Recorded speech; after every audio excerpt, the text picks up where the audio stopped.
49 po. 49. Okay, sige.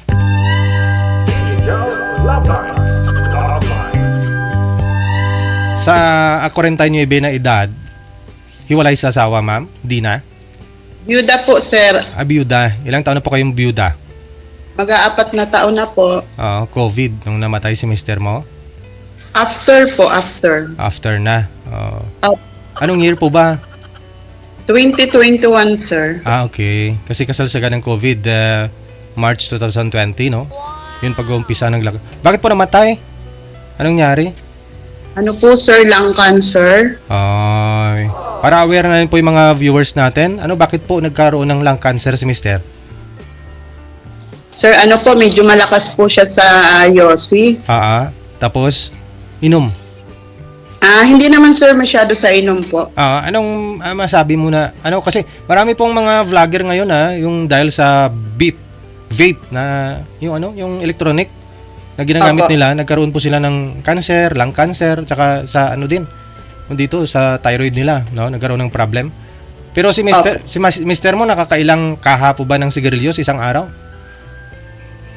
Naku, sir, marami po, nakakatatlo hanggang 4. Ay, abaw! Sa isang kaha, di po ba parang 20, no? 20 piraso yun. Opo. Kasi yung, sir, yung, lalo na po nung pandemic na sa bahay lang, parang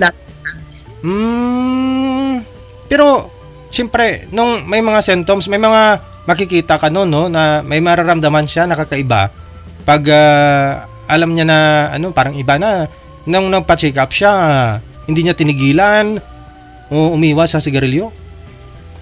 Opo, sir, nung yung bunso po namin, nung 4 months, pinilit ko po siyang magpa-check up, pero po siya yung tamad po siya yung magpila-pila sa hospital. Pero na makilala mo ito si mister mo, user na talaga o smoker na siya? Opo. Pero akala ko po, yung kaya ko siyang bawalan, pero lang. Kaya mong bawalan, pero hindi niya susundin. Ganun talaga. Okay. Pero siya po yung taong talagang sasabihin ko po at ipagmamalaki sa inyo na siya po yung taong responsable. Walang katulad Bakit sa po? mundo. Walang katulad. Bakit? Sobrang bait. Super. Sobrang... Kaya hanggang ngayon, sir, hanggang ngayon po, hindi pa po ako nakaka-move on. Kaya gusto ko po may nakakausap. Ay, wala po kayo nakakausap dyan, ma'am? Kahit na neighborhood ninyo, mga relatives mo? Meron naman po, bali yung apo ko, naalaga ko, yun na lang ang ginawa kong libangan. Apo sa pamangkin. Pero si mister mo, sabi mo, binawalan mo, hindi pa naman sumunod. So, super bait pa rin, kahit binawalan mo, hindi sumusunod. Hindi kami, sir, nag-aaway pagdating sa pera, nag-aaway kami sa sigarilyo. Yun na nga, So, kung mabait talaga siya, sinunod ka niya. Kasi inaalala mo siya Pero, nagtatago. Nagtatago? Kaya niya pang itago yung yung 4 na kaha sa isang araw? Imagine that, parang 100 sticks. No, sa isang araw na ubos niya. Panay-panay. Ano po ba trabaho ni mister mo? Sir, sorry to say, pero po siya dati, banker ng sakla. Yung sa Batangas po kasi uso yung ganun. Ano po yun, ma'am? Yung sakla po. Yung banker po siya ng sakla. Sorry to say, yung sa pag may patay. Anong ginagawa, ma'am? Pag may patay? Yung nagpapasugal, sir.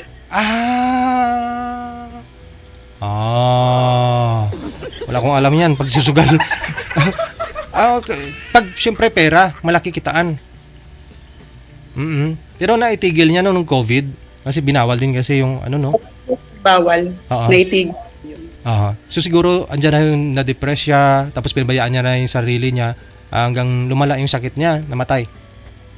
Opo, nung namin, sir, na-detect namin yung niya na parang sabi ko pumapayat siya, tapos pina-check up namin. Halos 3 months lang po, tapos yung nagpaalam na po siya. Ano nakita mo sa kanya? Nag-iba yung katawan, tapos panay ubo, ganun?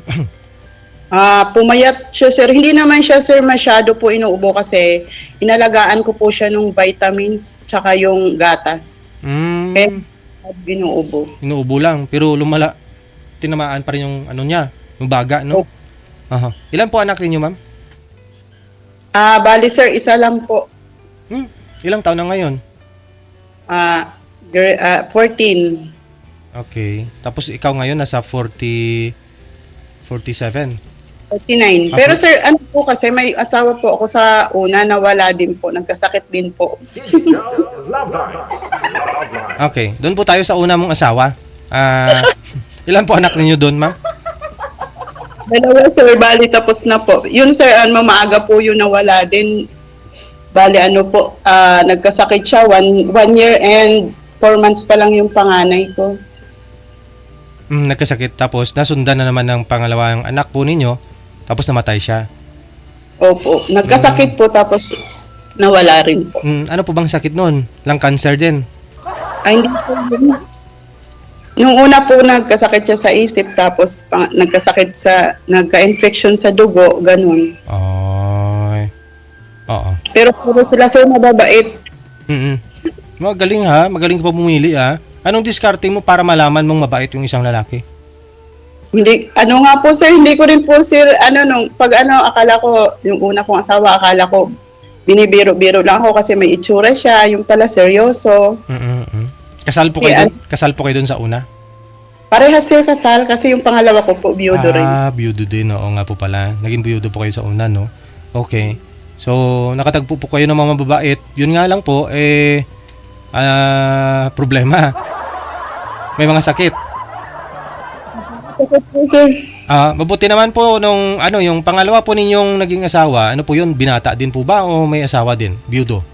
Biyudo sir, biyudo din po siya. Ilan po yung anak nun sa una niyang asawa? 3 sir. 3. So nag-combine, pinagsama na po ninyo yung anak mong dalawa sa una, tapos 3 niyang anak.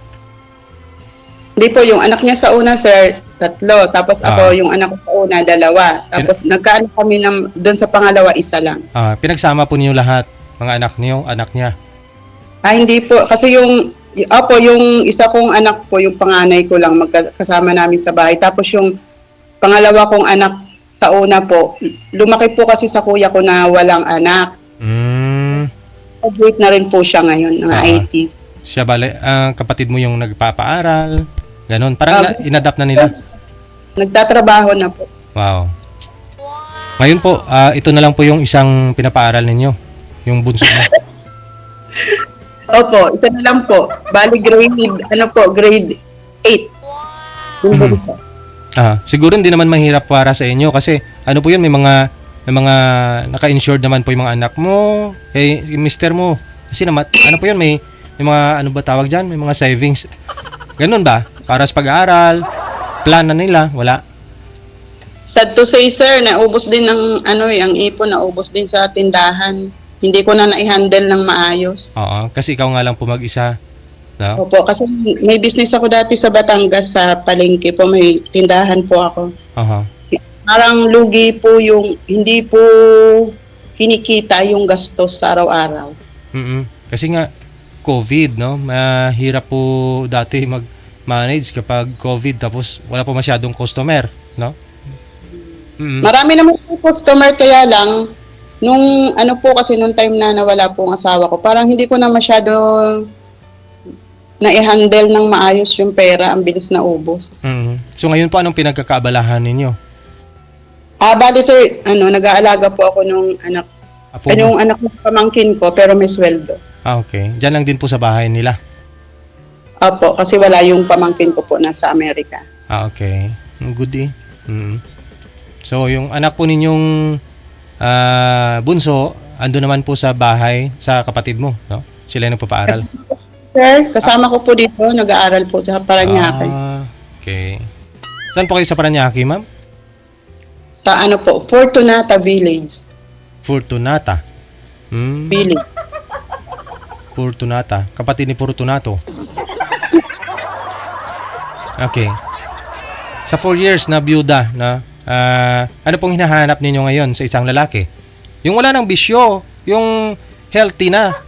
Para hindi ka na iiwan ulit, baka mabiyuda ka na naman ulit. Hingi. Sana mabait, ganyan.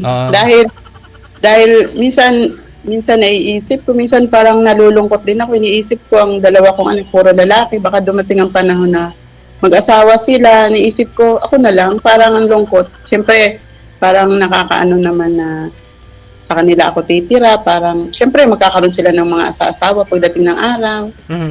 Saan po yung bahay niyo yung sarili, ma'am? Bali sir, lupa lang po, wala pong bahay pa sa Batangas po. Kasi Sa yung Batangas. tinirahan po namin ng pangalawa kong asawa, bali po ano yon, conjugal property ng una niyang asawa. So kanila po yun, no? Oo, magmamama po yung bunso niyang anak sa Anak. una. Oo. Yung samantala, yung una mong asawa, saan po kayo dati nakastay? Doon din sir sa compound na yon kasi ano po, bali bilas ko rin sir yung napangasawa ko ng pangalawa. Ay, gano'n. Bilas mo. Bali yung asawa ninyo, pareho, yung asawa niya, asawa mo magkapatid. Kapatid po. Oh, Ganun, sir. galing ah. Okay. So yun na nga po, no? Namatay din. Wala kang ano, pag iniisip mo, pag tumanda, magkaroon ng pamilya itong mga anak mo ngayon, paano ka? Oo. Kahit malungkot, di ba? Oo. Ay, hindi naman siguro may ano kung gustuin mo pwede ka kumuha ng mga alagaan mo diyan, ng mga apo mo, ng mga kasama ka, pero iba pa rin kasi yung asawa talaga, ma'am, no? Hindi man pwede na Pero depende sa asawa, baka mamaya, mm, ano, attitude, tama. dapat mabait. Oo. Pwede na lang malampasan dapat yung ugali ng mga naging asawa mo, no? Na mas mabait pa ho dapat. Dapat ko walang bisyo. Dapat ipakita nila yung laboratory result nila sa Ganon. O nga. Para pag okay naman, ayun na. Siyempre kamo, no, takot na ako, baka iwanan mo din ako. May mga x-ray, ultrasound result para Talaga po sabi, sir, napakabait naman po. Alam ko naman po, talagang malakas siya sa sigarilyo. Kaya, sa bait niya po ako na akala ko kaya ko siyang bawalin. Hindi. ano na yun, nasanay na ho yun. Kasi, siyempre, bago pa lang kayo, gano'n na siya. Oo. Parang yun na sir, yung libangan niya kasi sa Iba pag may problema siya, yun ang kanyang libangan, yun ang kanyang parang Bali, apo po ninyo yan, pamangkin yung inalagaan mo ngayon. Apo sir, sa pamangkin po. Apo sa pamangkin. Pwede mo yan alagaan pag sakali, pagdating ng araw, may makakasama ka. Pero iba pa rin kasi yung asawa, hindi naman pwede sabihan mo yung pamangkin mo, ay, pamangkin! Ay, apo! Sarado mo nga yung brakos likod. Nahirapan na ako mag-abot, di ko maabot. Abot mo nga, ipagdugtungin mo yung brako. Hindi mo pwede itusan yung apo mo, di ba? Iba pa rin talaga pag andyan si mister mo, may asawa ka. So, may kakwentuhan. Oo. Ganon. Kakwentuhan, matulog. Tama. At saka ako siyempre, mahirap din kasi yung yung masama pakiramdam mo. Tulad niyan, pag dumating yung period mo, hindi ka pwedeng maglaba. Di ba? Siyempre, alam apo mo utusan mo, apo, labahan mo muna tinagusan ko dyan. Siyempre, asawa mo talaga yan, yung gagawa, di po ba, ma'am? Ayun po, 49 years old si Ma'am, ano po pangalan ulit? Dina po. Dina, iibig pang muli. Yun yan. Si Madam Dina mula sa Paranaque City. Sa mga gusto pong kausapin si Ma'am Dina, no? Wala na pong masyadong niisip pa. Na lang, ikaw na lang na kanyang magiging asawa. Biyudo din po ba, ma'am? Kung gusto mo. Depende sir, basta walang sabit. Okay Basta tumatayo pa ang tuhod. Standby ka po, ma'am, ha? Hahanap po muna kami ng mga kausap mo. Ma'am Dina, mula sa may Paranaque City. Thank you so much.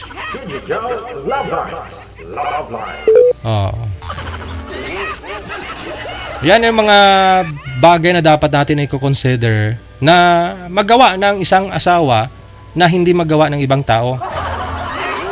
Kaya ma-suggest na talaga natin na pag kayo ang umiidad, kailangan po ninyo may makakasama, may mapapangasawa, no?